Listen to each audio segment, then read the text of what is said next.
I'm a pretty big fan of Natalie Portman, so it was intriguing to find out that she was headlining an Apple limited series called Lady in the Lake. This is part mystery, part social commentary, and part fever dream. So are you going to want to watch it? When the disappearance of a young girl grips the city of Baltimore on Thanksgiving 1966, the lives of two women converge on a fatal collision course. In addition to Portman, this also stars Moses Ingram, Noel, Brett Gelman, Byron Bowers, Josiah Cross, Mikey Madison, Noah Jupe, Pruitt Taylor Vince, Wood Harris, and David Corenswet. Now the cast, it is stacked, and all of them turn in some engaging performances.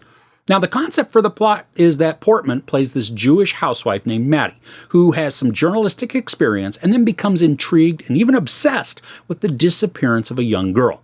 And this leads her on the quest to discover what happened and also who the perpetrator was. Now, along the way with this arc, we get to see how her religious and family life affects her, and then how they either shape or conflict with her current worldview. Now, some of the interactions we watch, they're hard to take, especially when viewing from today's mindsets. Her husband, played by Brett Gelman, and her son, played by Noah Jupe, they are both excessively misogynistic and verbally and emotionally abusive. Now, it fits within the time period, but it is harsh for the present. Now, the conflict and the conversations these interactions bring about provide Maddie with different opportunities to showcase inner strength, righteous rage, even some unhealthy patterns of behavior. I mean, she's a curious character, and Portman brings her to life in an engaging manner. Moses Ingram plays the character of Cleo. She's a mom who works as a department store window mannequin. Now, of course, she's a living person, but she wears different outfits and poses for passersby to see the items. She also works nights at an off-track bookies place. Now, this show is a lot to take in. Not only in storytelling, but also visually. I said it was like a fever dream, and there's even a full episode that is basically just that. For much of the series, the storylines of Maddie and Cleo, they don't really intersect. They're running parallel, each with complications and complexities. Now, I love how both women are experiencing wonky relationship drama. Their experiences are not identical in the slightest, but the fact that each creates a sort of distress in their lives makes them similar and intertwining. Now, the pacing for this, it is pretty slow. The first two episodes are releasing together, and those are enough to drop us right into the middle of the mystery. But they're also a bit of a slog to endure. That's not to say that they aren't engaging and filled with excellent storytelling. It's just the slowness it works against the engagement. So I found myself struggling to pay attention at times. And this sentiment, it kind of carries across the show. The last 2 or maybe 3 episodes, they do build a momentum. And even though you might figure out some of the things before a actual reveal, the urgency that develops, I thought it was awesome. Now, normally, I am a huge proponent of shows dropping all of their episodes at once so I can get a good binge going. For this one, though, even though I had all 7 episodes available so that I could review it, I had to break this up over several days. Now, some of that's because the story arcs are layered and intricate, but then I was also fighting against the pace.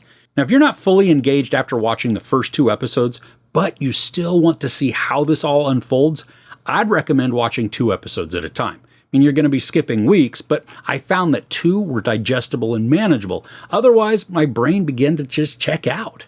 Now, even though I did mention how Maddie and Cleo storylines are parallel and they sometimes intertwined, a lot of the time in this series, it felt like I was watching 2 totally different stories that just kind of happened to take place in the same time and location. This occasional disjointed feel also made the show less approachable for a massive binge session. And I do know that all of that doesn't come across like this glowing recommendation. Truly, though, the story's well told, and I did enjoy it overall. It was just the journey to get to the finish line, it was way more arduous than I had expected.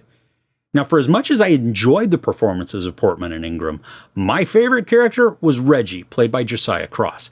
Now, he is soft-spoken, but not without ferocity and determination. He works at the bookies where Cleo works, and he's almost like oil. He weaves his way around the location and the characters, interacting and influencing when appropriate, but he's so sly and slick that he's not this huge demonstrative presence. He's very background, but the way Cross creates Reggie, I was captivated every time that he was on screen. He has this calming presence to his voice, which it can be contradictory when he needs to showcase his physicality. But that enigmatic element to the persona, I think that's also what makes him intriguing and charming. So for as much as I enjoyed both the performances and the mystery aspect, the disjointed and sometimes convoluted story arcs made it more difficult to fully connect with. Portman and Ingram are wonderful, but the true standout is Josiah Cross, crafting a haunted persona that's a complex mix of power, grief, love, and regret.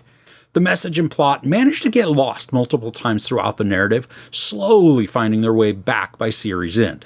Now, this requires tenacity and patience to view, but with riveting performances and an unorthodox story delivery, Lady in the Lake, it can float up some good entertainment. There's sex, nudity, a ton of profanity, and some violence. I give Lady in the Lake 3 out of 5 couches. So have there been any great series that you've started binging lately? I would really love to hear about them in the comments below. If you enjoyed this review, please give it a like. Also, don't forget to share and subscribe. I'm Chris. This is Movies and Munchies. Thanks for couching with me.